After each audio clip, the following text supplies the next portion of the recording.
Monster Hunter Stories 3.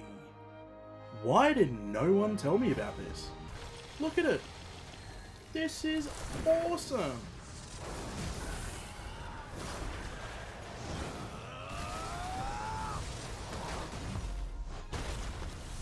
My only foray into the environment of Monster Hunter was back in 2018 when I dived into the Monster Hunter worlds for quite a number of hours, even managing to slay an Elder Dragon or two. I had no idea this side series of games even existed. It was a complete coincidence that I came across this. I was doom scrolling one night and saw a little video that piqued my interest. Genetic manipulation, animal fights. I was sold. And since I'd worked a few extra shifts on the corner, I was cashed up and decided to give Monster Hunter Stories 3 a go. Glad I did, because I'm genuinely having so much fun with this game. You start off with a quick character creation, jump into some story cutscenes, and then you're off. The tutorial section was around an hour or two, and it encompassed a few story missions before I was launched into the world, following my own ambitions. First things first, I had to build up an army of monsties, as they're called, so I broke into a few homes and stole some children. After you take the eggs, you open them back at your camp and see which toothy beast you've gotten. It's mostly random, but there are ways to get certain eggs by defeating enough of that one type of monster or using different cooking buffs. Once the monsties are high enough level, you can genetically enhance them by splicing genes from other species, so you can get a Rathalos that can do this.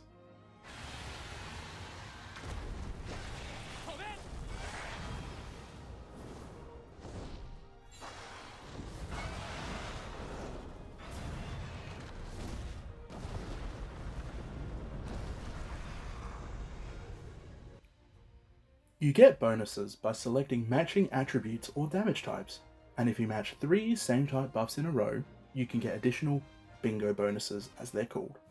These are particularly strong, and are what you want to aim for. There are also environmental bonuses from different habitats, and different tiered abilities as well. You're a bit limited on the crazy scale because you want to match selectively for additional buffs, and this keeps every monstie selected to a few archetypes. In saying this, it's pretty easy to get the hang of, but I feel like the system has enough depth to keep you intrigued into the late game by encouraging min-maxing of genes.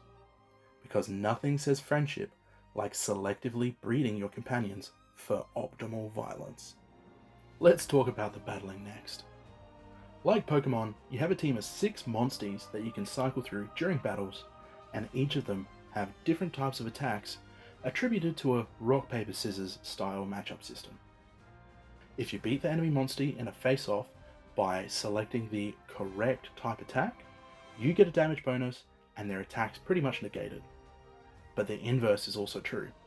If you pick the wrong option, you get your shit kicked in. Enemies have different gimmicks and phases that change their attack patterns, which is where most of the difficulty comes from. If you learn their patterns, you can almost always brute force even the tougher enemies. I love the art style that this game has gone with. It feels like I'm playing an anime. The environments are beautiful, and all of the creature and weapon designs are simply superb.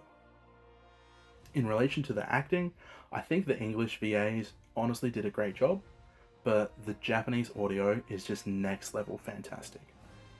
The writing is pretty typical, and pretty much every story beat was cliched, but there have been some scenes where I've gotten a really good chuckle.